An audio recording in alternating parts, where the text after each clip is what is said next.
பேசுவதற்காக.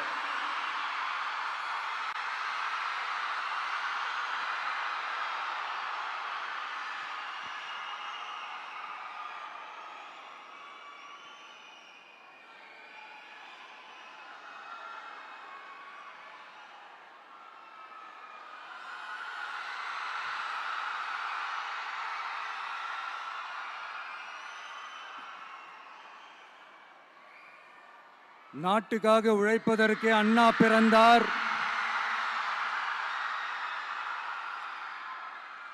பொது நலத்தில் தானே நாள் முழுக்க கண்ணா இருந்தார் அப்படின்ட்டு எம்ஜிஆர் அவர்கள் ஒரு பாட்டு ஒன்று பாடியிருக்கிறாங்க, கேட்டிருப்பீங்க.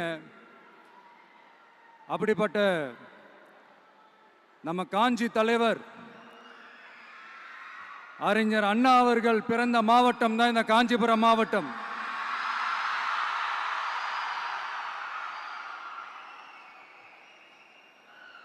தன்னுடைய வழிகாட்டின்றதுனாலேயே தான் ஆரம்பிச்ச கட்சியினுடைய கொடியில அறிஞர் அண்ணா அவர்களை வச்சவர் எம்ஜிஆர். ஆனா அறிஞர் அண்ணா அவர்கள் ஆரம்பிச்ச அந்த கட்சியை அதுக்கப்புறம் கைப்பற்றினவங்க என்னெல்லாம் பண்றாங்கன்னு நான் சொல்லிதான் உங்களுக்கு தெரியணுமா என்ன? மக்களே, உங்களுக்கு தான் அது நல்லா தெரியுமே.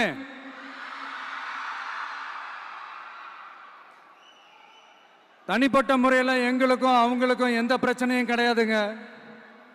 எந்த வாய்க்கா வரப்பு தகராறுலாம் எதுவுமே கிடையாதுங்க. அப்படியே இருந்தாலும் அது நம்ம கண்டுக்கவே போறது இல்லைங்க. தனிப்பட்ட முறையில் அவங்களுக்கு வேணா நம்ம மேல வன்மத்தோட இருக்கலாங்க. ஆனா நாமெல்லாம் அப்படி கிடையவே கிடையாதுங்க. ஆனா உங்களை என்ன நம்ம எல்லாரையும் பொய் சொல்லி நம்ப வச்சு ஓட்டு போட வச்சு ஏமாத்தினாங்கல்ல,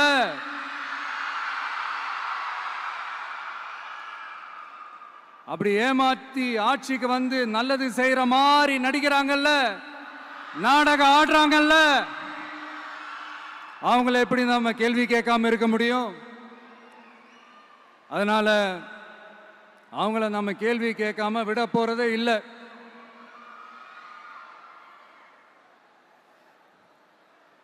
இதை ஏன் நான் காஞ்சிபுரம் மாவட்டத்தில் இருந்து நான் சொல்றேன்னா, தெரிஞ்சோ தெரியாமலோ இந்த மாவட்டத்துக்கும் நமக்கும் ஆட்டோமேட்டிக்காவே ஒரு கனெக்ஷன் ஒன்று ஏற்படுது.